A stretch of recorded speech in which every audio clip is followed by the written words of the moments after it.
evaluation of vaccines. I've been talking to a few of you separately throughout the week, and you've told me that you're really enjoying this session. So I hope you'll also really enjoy this one as well. So let's come with that same energy of enjoyment. Now, okay. So we'll go through an overview of economic evaluations, then I'll give you some key concepts that we need to consider, and then the example of rabies vaccine and influenza vaccine and some resources that you can look into so that when you're doing your modeling work, when you add the economic component, you know what to read more of. Okay, so when Ojal was speaking the other day, he mentioned the Nigeria NITAG, and NITAG is National Immunization Technical Advisory Group. So it's a body, an independent body within our country that's supposed to advise the Ministry of Health whether they should introduce a vaccine or not. And one of the things we consider when we want to introduce a vaccine is first, what is the burden of disease?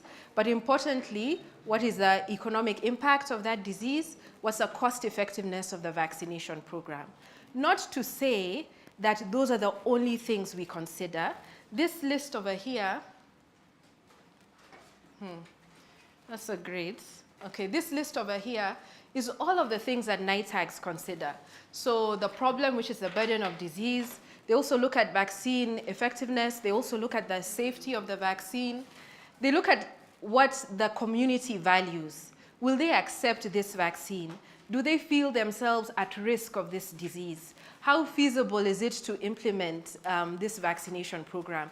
If you have a vaccine that requires cold chain of -20 degrees Celsius all the way to the health facility, then it's really not feasible in a lot of our settings because our health facilities have cold chain of 2 to 8 degrees. So those are all of the things that they consider, and economic evaluation, the economic impact, is just one of many things that NITAGs have to look at. And the same with Gavi. When Gavi is deciding on its vaccine investment strategy, so every 5 years, Gavi sits down to decide which vaccine should we pay attention to, then they'll also look at the burden of the disease, morbidity, mortality, but importantly, they'll ask, I don't know why this thing is not, let me use the pointer here.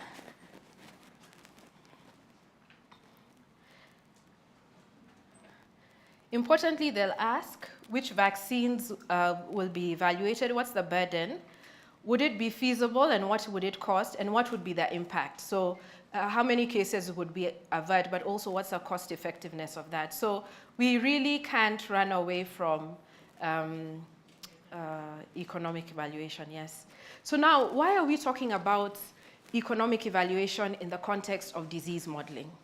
So most of the time, when adding an economic element, most of the time it can be a straightforward addition to what you're doing. So you do the modeling work, you get the number of cases averted, number of deaths averted. You could just sometimes just add this economic element on, and it's not so difficult to do so. But why dynamic modeling? It's because, and we've heard about it this whole week, is that when we do this type of modeling, we're able to take into account herd immunity. The fact that because you vaccinated me and him, then we even protect the people who are not vaccinated because we didn't get infected. But when we use static models, we're not able to incorporate that.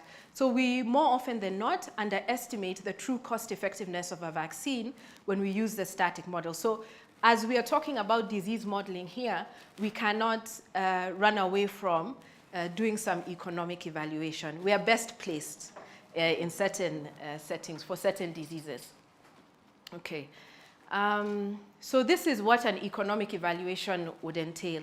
So you're looking at the intervention, you're looking at its costs, you're looking at its outcome, and you're looking at a comparator, its cost and its outcome.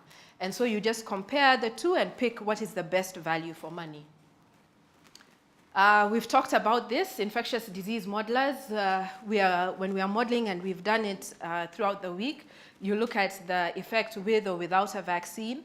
You can also look at 2 different types of vaccines.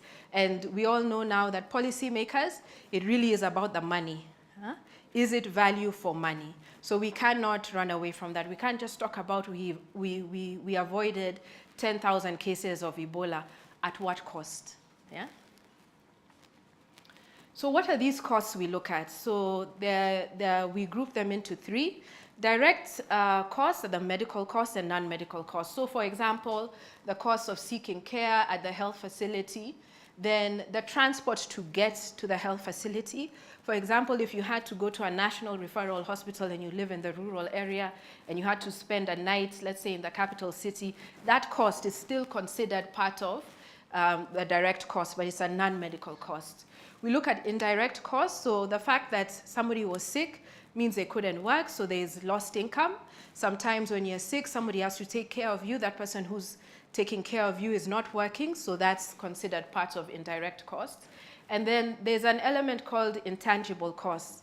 So this sickness, how can we quantify in terms of monetary terms the pain you went through, the anguish, the distress? But that's very difficult to quantify, so typically that's excluded from economic evaluations.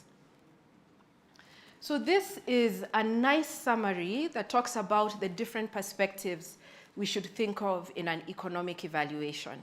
So people maybe before were just talking about the patient's perspective, the payer, the provider, but now our colleagues at HITAP have released a paper where they talk about a more nuanced approach of these different perspectives. And depending on what you want to do, you can decide this is the perspective I'm looking at. Typically, people talk about the societal perspective, which is the last one. So you're looking at the costs incurred by the patient, the direct medical costs, as well as out-of-pocket expenditure, the costs incurred by the healthcare provider, the direct non-medical costs, what we talked about, travel, going to seek care. Even the productivity costs can be included in societal perspective. Now, non-health sector costs. So for example, if you had to put in legislation to support the control of a particular disease, that cost of it, you could also include it in a societal perspective. But sometimes we can't go that far, so it's typically a limited societal perspective that we'll take. But now if we look at the other end, which is the patient perspective, so this is the cost incurred by the patient. So the costs are incurred in seeking care, costs at the health facility, as well as transport to the health facility. So those are the patient-related costs. And all of these other ones fall in between. And the paper over here describes in more detail how different they are. And basically, based on what your question is, you'll know which perspective to look at. So basically, in a nutshell, when we are looking at cost effectiveness, what is the incremental cost of an intervention? So the cost of the intervention minus the cost of the comparator. There could be cost savings, or it could be more expensive. And for the denominator, we are looking at the outcome of the intervention minus the outcome of the comparator. And it could be in terms of cases averted, lives saved, and QALYs gained. And then once you calculate this ratio, this incremental cost effectiveness ratio, then you look at the cost per unit of effect. What is the cost per case averted? What is the cost per death averted? That's what we are going to look at. So when we look at in terms of the types of economic evaluations, and specifically these types of outcomes, the denominator, then this is what we consider. So there are different types of economic evaluations. So a cost minimization analysis is where you have two interventions that have exactly the same outcome, but you're looking at which one is cheaper. Yeah? So the numerator is the costs. Denominator, exactly the same outcome, so no difference. So what you're focusing on is what is the cost per outcome, and you choose the cheapest option. Then there's a cost effectiveness analysis. Again, numerator is cost, but now the denominator, we are using natural units. So how many lives were saved, how many cases were detected, and then with that, you calculate the incremental cost effectiveness ratio. And so you get the cost per case averted, cost per case detected if you're doing a screening program. A cost-utility analysis, now that one is when you're comparing different interventions that have varied outcomes. You know, if you're comparing interventions that have the same outcome, let's say it avoids severe disease, it avoids, let's say, admission, then that's fine. But what happens when you're looking at interventions that look at different outcomes? So let's say in HPV, you're avoiding cancer. In TB treatment, let's say you're avoiding long-term morbidity, death. So what happens when I want to compare all of these different things, but they have different outcomes? So this, in a cost-utility analysis, we use a standardized measure, which is a QALY or a DALY, that now helps us be in a better position to compare different interventions. And we'll be talking about the cost per QALY gained and cost per DALY averted. And then the cost-benefit analysis is where the denominator, we put it as costs, but as well as the numerator.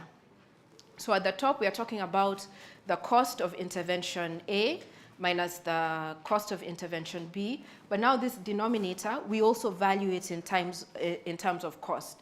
So lives saved, you put a value, you put a monetary value to that. So that sometimes is a little bit difficult to do, but in that case, you're looking at return on investment. So for every dollar I spend, how much am I getting back? So typically, we use the cost utility analysis, and we'll be going in a bit more depth about that. So as I said earlier, you could have a medication that reduces blood pressure. You have screening that helps you detect breast cancer early. You have kidney transplant that improves your kidney function. How do you compare them? Because all of those outcomes are different. So you use this cost utility analysis. So a QALY is a measure of the number of years lived and the quality of that life. So when you combine those two, that gives you QALY. So we want something that gives us a lot of years, but a lot of years with good health. That's what we are looking for. So in our setting, typically our papers talk about DALYs more than QALYs. So whereas a QALY measures health gain, a DALY measures health loss. So for a QALY, you give a value of 1 when somebody has perfect health, and in a DALY, it's the opposite. When somebody dies, the value is 1. When somebody is in perfect health, the value is 0. And we'll get into detail about that so that you can understand how DALYs work. So QALY measures health gain. We want it. Healthy life, lots of years, and we are healthy. But DALY, we don't want it because it measures loss of health. So we want to avert DALYs, but we want to gain QALYs. So a DALY, it's a measure of disease burden that captures the sum of the years of life lost and the years lived with a disability. And we'll be going into a bit more detail about how do you calculate years of life lost, how do you calculate years lived with disability. So the years of life lost, you take into account the life expectancy of a particular country. So if somebody passes away at 50, but they're supposed to live to 80, those are 30 years of life lost. We also do some time discounting because our preference is for healthy life now rather than later. So we put more importance on healthy life now. So in the formula of calculating DALYs, there's a way you can incorporate discounting that allows you to put more weights on the present one, yes. So a while ago, people used to do some age weighting, so almost putting more importance to disease or death of a particular age group, but that has since been dropped. Most people nowadays in their analysis will not put more weights on a particular age because yeah, that's a bit hard. Okay, and then the years lived with a disability. So each condition, each health condition that there is, you will find a reference for the disability weight. So the more severe it is, the weight is closer to 1. The less severe it is, it's closer to 0. So typically, you'll have disability weights for lots of conditions, but even if you don't have it, there could be something close to it in the list, yes. Okay, so this is an example of a disability weight for HIV-TB co-infection. So this is somebody who has multi-drug resistant TB and also has HIV. When they just have TB and HIV, the disability weight is 0.4. How comes this thing is showing everywhere except? Okay, so it's the first row. It's the lightest, yeah, okay. And then when somebody has a co-infection with mild anemia, you see now it goes up to 0.411. Then moderate anemia, it's going up some more. And then the last one, TB, HIV with severe anemia, the weight, the disability weight is higher. So the more severe a disease, the higher the disability weight. So here's an example. So somebody develops multi-drug resistant TB at age 45, and they're treated with a drug that they're not responsive to. But it kind of works, but it doesn't work, and they die at age 50. So the years lived with disability is this part down here. So this part, from the time he was developed TB to the time he died, that's the years lived with disability. And then here are the years of life lost, because he died at 50 and he was going to live till 80. So in a nutshell, that's how DALYs work, yeah. One thing we also need to consider in economic evaluations is the time horizon. This is because typically, sometimes, let's say sometimes the outcomes or the benefits don't happen the same time as you incur the cost. So if we look at HPV, we vaccinate now, we're incurring the cost of vaccinating young girls now, but the benefit of not getting cervical cancer comes 15 years, 20 years, 30 years down the line. So when we are doing an economic evaluation, even when we are doing modeling, then we have to make sure that our time horizon is long enough to capture both the costs and the benefits. Because if we stop it too early, then we won't capture the full benefit. So that's something to keep in mind. So this is a question to you. Would you rather have $1 million now or next year? No. Exactly. Would you rather be healthy now, or would you rather be healthy next year or next month? So that's exactly what we consider in economic evaluations. There's this time preference that we must consider, the fact that people generally prefer to receive a benefit today than tomorrow. So in order to incorporate that, then there's a discounting that we put, which then can express the future costs and benefits in terms of their present value. So we are saying, I'd rather have, let's say, my cost saving now. I'd rather have my debts averted now. I'd rather be healthy now than later. So if some of these effects happen later, then we discount them because they are not as important as them happening right now. And in terms of cost, what we need to keep in mind is the cost data that we use in an economic evaluation. Sometimes it's been collected at different periods. So let's say some was collected in 2015, others were collected in 2018, but now you're doing a study for 2024. So to bring those past costs and bring them to the present value, then we have to, yes, adjust by inflation, yes, by considering inflation. And then also when we think about, let's say, the cost savings in the future or whatever happens in the future, then to bring it to the current value, then we discount it because we place more importance on the present time. So this is one of the few last things we'll consider in economic evaluations, a concept of uncertainty. So we really don't know with 100% surety, like what is the infection rate. If I give vaccine, how many people will take up that vaccine? We don't know.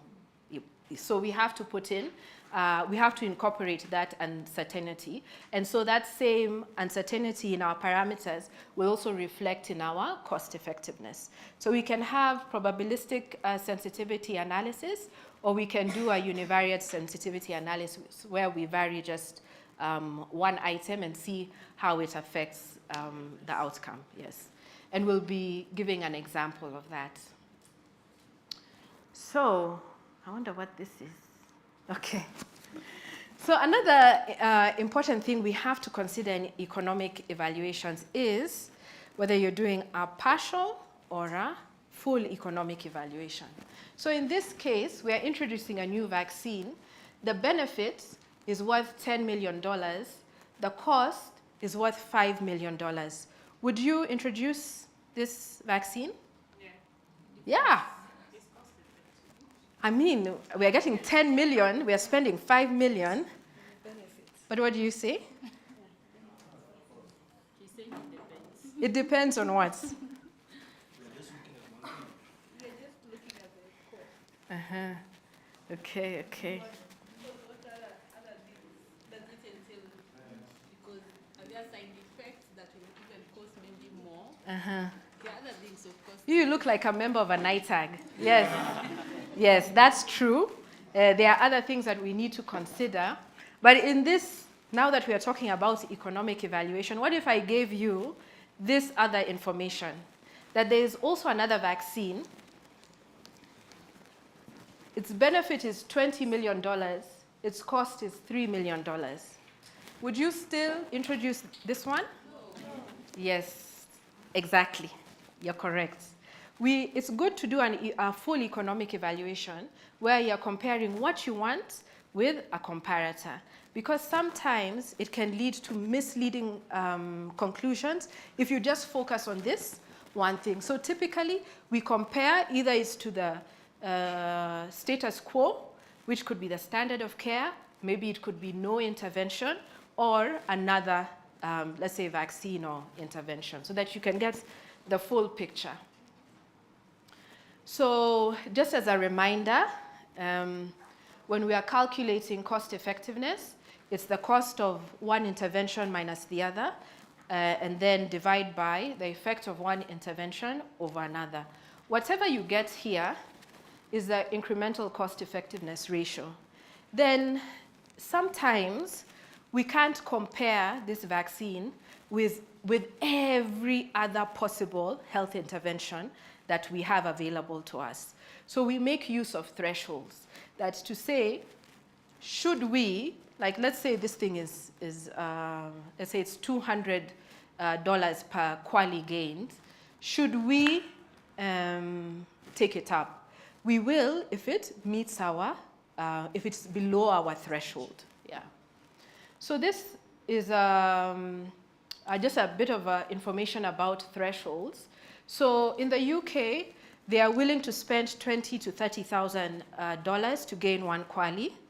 In the US, they are willing to spend between $50,000 to $60,000 to gain one quali. In our settings, we typically don't use quali. A lot of our papers and work is on DALIs. So the international thresholds, there's a one everyone quotes about WHO. The one, if it's less than 3 times the GDP, then it's cost effective. If it's less than 1 time the GDP, it's very cost effective. But there's been a lot of criticism about those thresholds. Because if you look at it, a lot of the interventions will fall into that. That it's just not realistic when you put it at 3 times the GDP or 1 time the GDP. It's just too high.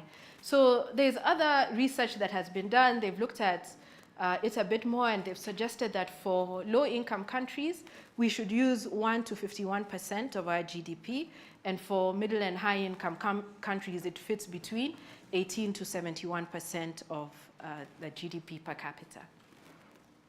Okay, so this is a cost-effectiveness plane. So here, if this is about the cost of the intervention, here it costs more, here it costs less. This is about its effectiveness. Here it's more effective, less effective. So if something falls here, do we like it or we don't like it? We love it. It's cost saving because it costs less and it's very effective. And what if something falls here?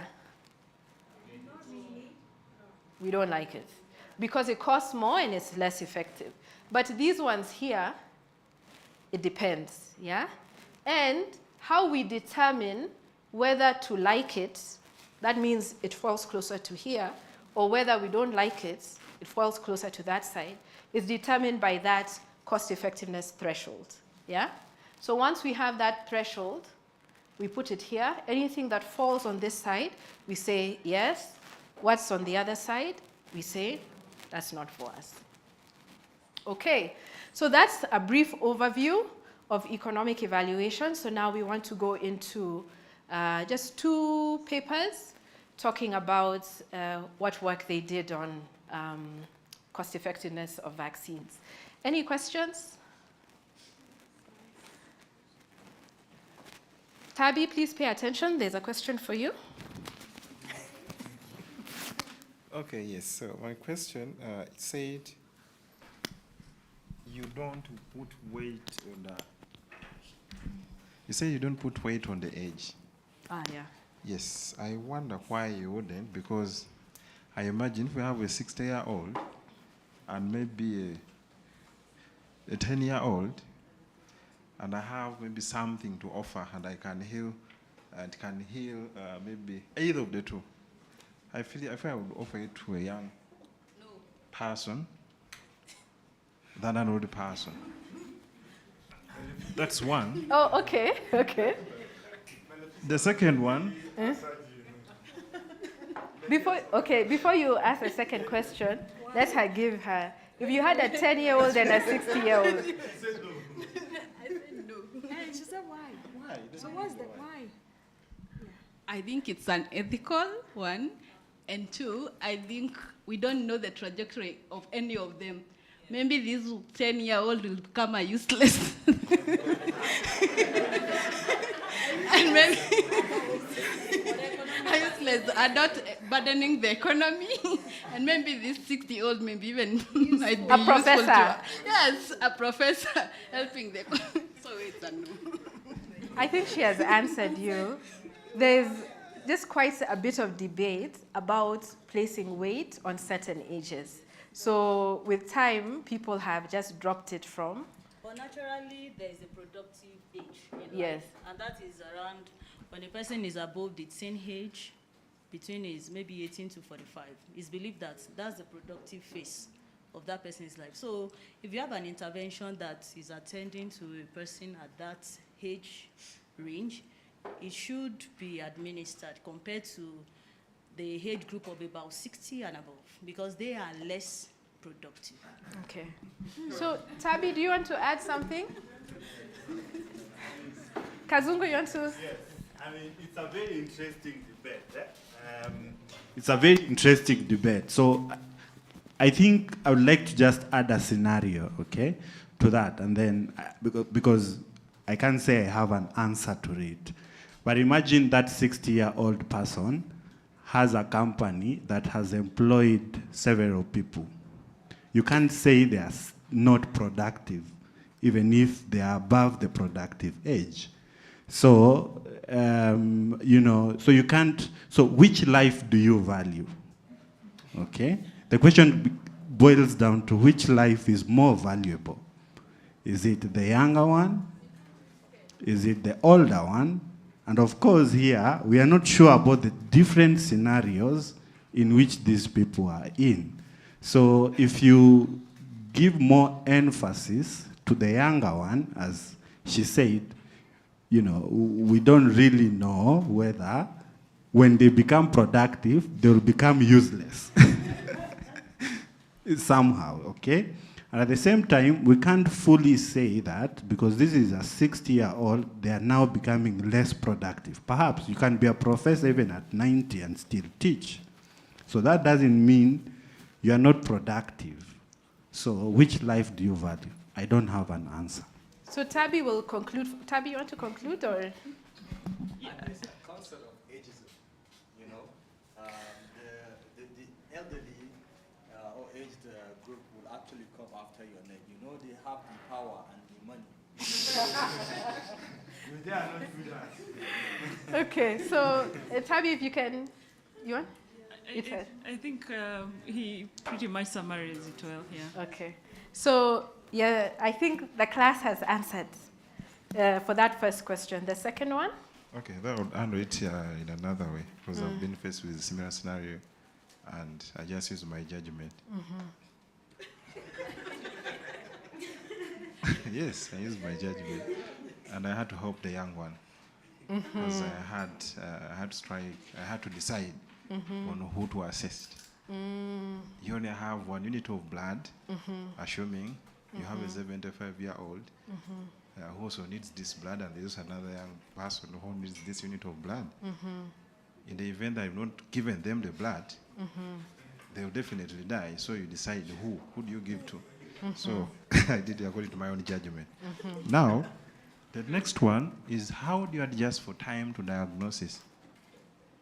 Do you, yes, because I'll give you a scenario where you have, for example, you're studying cancer. Cancer, okay. Cancer cervix, and maybe a diagnosis is made at stage 4.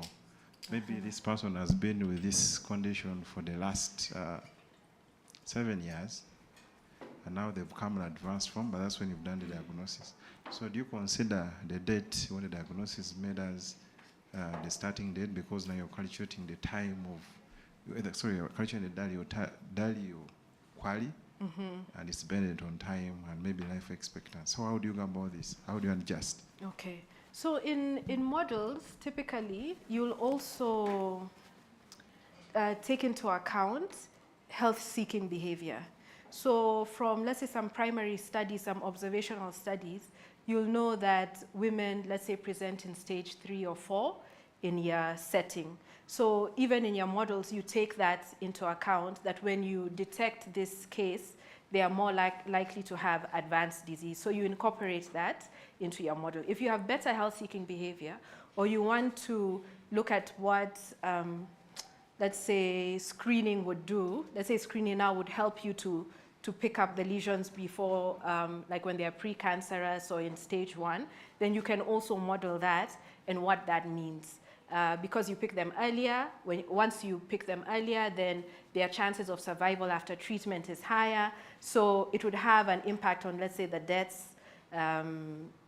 arising from the disease. So you incorporate it into your model. It's a parameter that you can put in. Now, the discussion about age weighting, you know, as a clinician, you can make your own personal decision. But now when it comes as a policy, then you'll have to look at what the community or what the population values more. And in certain settings of, you know, which, when to prioritize interventions for a certain age group, you'll have, let's say, policymakers saying, you know, in our setting, this is what we value more. So at a national level, our policies will be geared towards this. But not saying that one person is wrong or right, but that there are different ways of looking at things. But at the policy level, it comes down to what does the population value? What does a community value? Now, I only have 9 minutes to complete the rest of the session because some people could not eat lunch in the prescribed 1 hour. So now I'm going to go through the rabies example and the flu example. So we all know rabies is a fatal disease. You get bit by a rabid dog, mortality is like 100% if you don't receive treatment. But we could totally eliminate rabies if we vaccinated dogs and we provided vaccination to people who were bit by a dog. So I got these slides from Caroline Trotter. So her and her team worked on rabies vaccine in collaboration. I think Thumbi is also part of that publication. And they were looking at what is the potential effect of improving access to post-exposure prophylaxis in Gavi-eligible countries. So they developed an EPI model and they developed an economic model. So from the EPI model, they looked at the number of human exposures, yeah, and even like infected dogs. And then from the, on the economic model, they looked at healthcare seeking behavior. If somebody is bit by a rabid dog, how often do they go to hospital? If they get the vaccine, do they complete the dosages? Yeah. And then now they looked at what would be the impact of different scenarios where we improve access to these rabies vaccines. So in scenario 1, it was their status quo. As it is, rabies vaccine is not widely available in a lot of countries. And then scenario 2 is we increased post-exposure prophylaxis by using an intradermal regimen. So typically before, rabies was given as IM, but when you give it as intramuscular, then you use a larger dose. But now when you give it as intradermal, you can give a much lower dose. So using the same vial, you're able to treat several people. So they looked at that scenario. Then scenario 3, they looked at that increased PEP plus rabies immunoglobulin. So some categories of wounds where somebody has, been bit by a dog that is likely to be rabid, then you can also give them rabies immunoglobulin, which is rabies antibody. So instead of giving them just the vaccine, and then their body develops the antibodies to fight the virus, what you're doing is you're giving them the antibodies directly. Scenario 4 is scenario 1, but now we've added mass dog vaccination. Scenario 4B is improved PEP access, that's scenario 2, with mass dog vaccination. And then scenario 4C is improved PEP, mass dog vaccination, and integrated bite case management. So this integrated bite case management is rationalizing who gets the vaccine, making sure that only those who need it are the ones who get the vaccine, not that everybody who's bit is being given the rabies vaccine. So these were the key results. Just to show you that, okay, this is scenario 1. Why we have 2 plots is because they are looking at 67 countries and also the option of when you're looking at just 46 countries. So that's why there are 2. But in general, this is scenario 1, 2, 3, and then 4A, B, C. A is looking at DALIs. So if we look at which scenario caused the least amount of DALIs, remember DALIs are bad, we don't want them. We see it's the scenario 4s, the ones that have dog vaccination. If we look at deaths, we see again it's the scenario 4s that have least amount of death. C is cost per DALI averted. Now, when we look at cost per DALI averted, it's scenario 2, which is improved PEP access by using the intradermal regimen that seems to be the best value for money. It might not have the least DALIs or deaths, but when you look at the cost per, this is DALI averted, and cost per death averted, then we are seeing scenario 2 is performing the best. So their study showed that investing, because they also looked at total cases, total deaths under each scenario, they saw that with scenario 2, you could avoid 1 million rabies deaths over the next 15 years, and you could do so at less than $50 per DALI averted, which is good value for money. So they also incorporated some sensitivity analysis, and they did univariate sensitivity analysis. So this is where they are varying the inputs. So this is the rapid bite incidence, non-rapid bite incidence, so different ones. So this is, they're looking at the total DALIs, total deaths, cost per DALI averted, cost per death averted. This is for scenario 1, which is status quo. Scenario 2, where we're increasing PEP access, and scenario 4, where we have mass dog vaccination.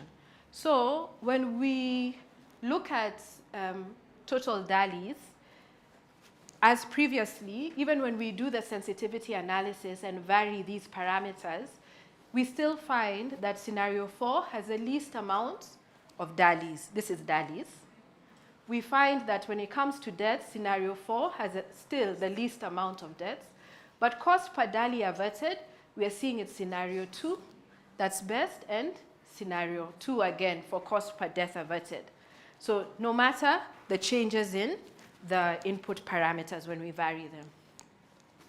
So in summary, they said an investment in rabies vaccine is likely to save many lives. And us using PEP and intradermal access, intradermal administration, is good value for money because we're not necessarily increasing the number of vaccines we have to buy, vaccine vials, because now we can vaccinate several people with just one vial. So the last example I'll give is about influenza. So influenza typically, when it comes to countries in the global north and very south, they understand the importance of influenza. But in a lot of our settings, we don't really think that influenza is a big problem, but it is. So we looked at an economic evaluation of vaccinating with the influenza vaccine among children, and we wanted to know which would be the most cost-effective strategy. So this was the transmission model that we used, and then this was the economic model that we used. So we took from this transmission model, which we fit to 9 years of surveillance data, we got the number of infected individuals. We looked at 12 different scenarios, and then we applied this decision tree economic model. And for all of these, because this is like somebody gets infected, they're either symptomatic or symptomatic, they either seek care or they don't seek care, they either get admitted or they don't get admitted. We calculated the costs and DALYs for each of these. We took on a societal perspective and modeled 12 different scenarios.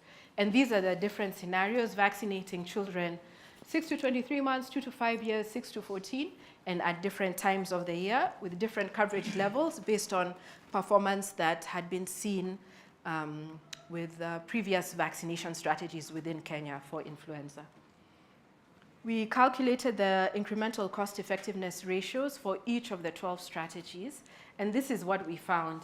It's not visible here, but this is the incremental cost in millions, and then in reduction in the number of infected in millions, and this is what, you know, we found for the different strategies. But then somebody can ask, what does this all mean? And even when we look at this summary, so this was the 95% credible intervals for each of the strategies, we find that, okay, this one, B, goes as low as 442, but these strategies here, when we're talking about vaccinating 6 to 14 years, they're going up to $4,000, $6,000. So even making that decision is just, okay, so which is the best strategy? So lucky for us, WHO has some guidance as to how you should present results from economic evaluations of vaccine programs. It's very helpful. So what we did is we calculated the incremental net monetary benefits at willingness to pay thresholds of 1 to 51% of the nation's GDP, and used that to plot our cost effectiveness acceptability curves. And then from there, we constructed the cost effectiveness acceptability frontiers, which is the highest probability for the most optimal strategy. So for all of the years, you know, we looked at the different strategies. We said, how often were you the most cost effective?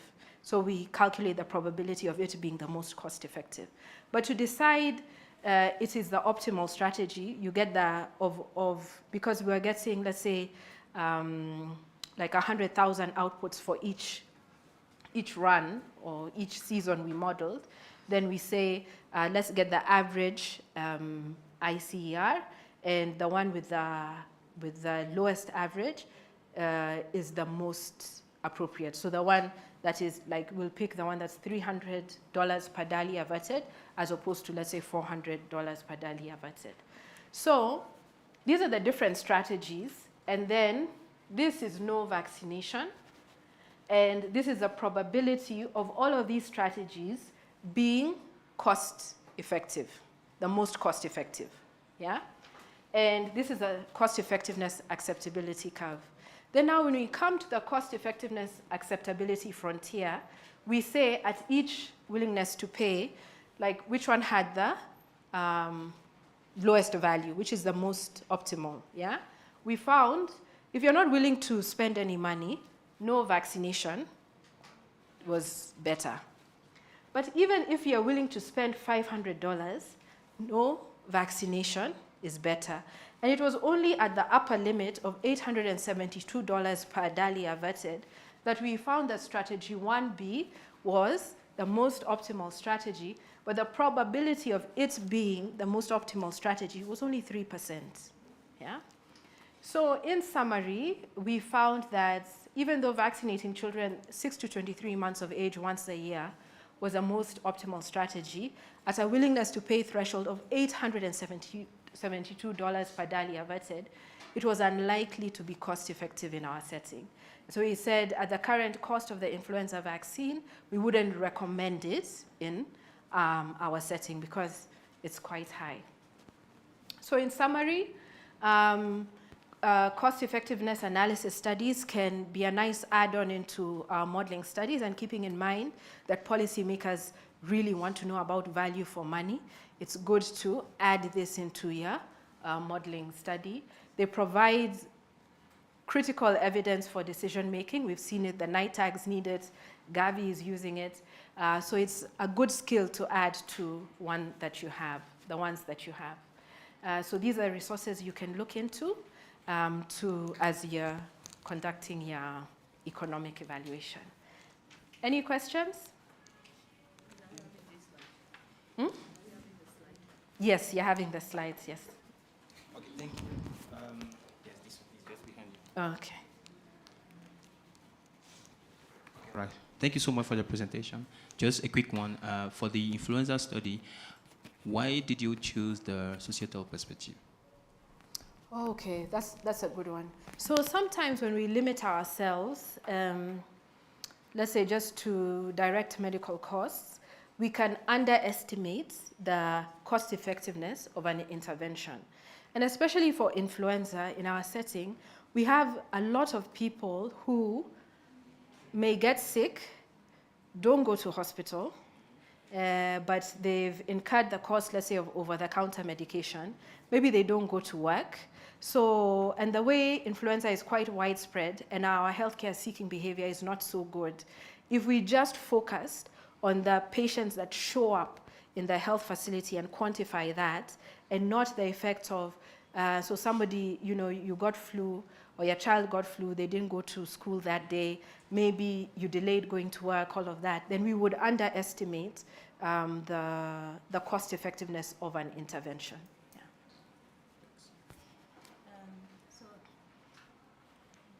So my question is, I'm wondering, how do you collect data? So taking into account the different perspectives, for example, if you're looking at the society, are you able to get data on all those costs, or do you, you do sensitivity analysis, but then the initial values, so do you get such data? So if I'm looking at doing some cost effectiveness of an intervention, how do I start with collecting data and from where? Okay. So I know there are health economists in this room who can answer even better than I can. But in the case for influenza, we were lucky that we had a costing study done for influenza. So somebody had actually gone to see patients who come to hospital, they're diagnosed with influenza, how much did it take to treat them, how much did they spend going to hospital, how much did they spend on childcare. So we had that data. In the absence of that data, you can pick data from, let's say, a neighboring country. But Tabby, our resident, she didn't want to be called a health economist, but she did it anyway. Tabby, for costing data, if you don't have, you look at neighboring countries, what else can you do? I'm not even allowing you space to breathe during. She's, yes, so she's, yeah, what other resources can you use to get costing? Can you make assumptions? So, yeah, most times, especially in our settings, you might not get costing data or conclusive data on costing, but you can actually look for costing that has been done in other countries, and there are methodologies to adjust those costings to our country setup, to your country setup. Yes. And additionally, you could do estimates as well from the experts on whatever data that you have. Yeah. Tabby, is there something like, I think I came across it one time that there's something like some WHO database that has costs of something, so you can pick from it. This is the cost of admission per day, and you build those ingredients to come up with a cost. Is that still a viable option? Okay. Let's. We have a whole chain of. Okay, Kazungu, then we'll go to the front. Okay, yeah. So that's available, but also within countries, you might have some lists. So, for example, in Kenya, I'm sure in other countries as well, we have the Kenya Medical Supplies Authority, which has lists for medicines and their respective costs. So, if you are incorporating costs of medication, for instance, that could be a source for your costing. So you could use that to inform your costing. Okay, so we'll just have one comment from the front and then we close because it's time for the next session.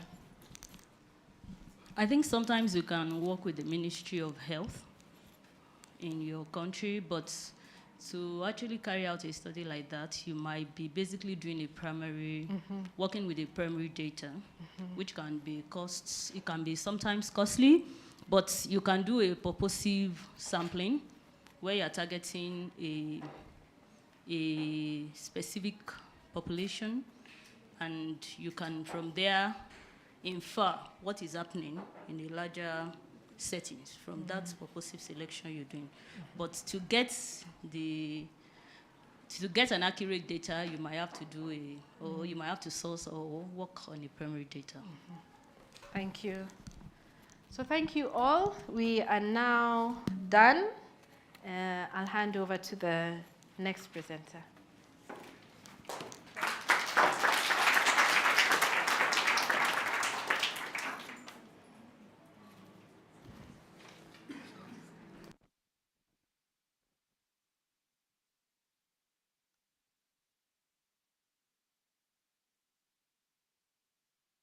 So while TJ sets up, as somebody in my 46th year and entering the end of my productive phase, I know the importance of a small break. So as TJ sets up, we'll just have a couple of minutes break and then start, because we're a wee bit behind, but we still shouldn't be punished for that.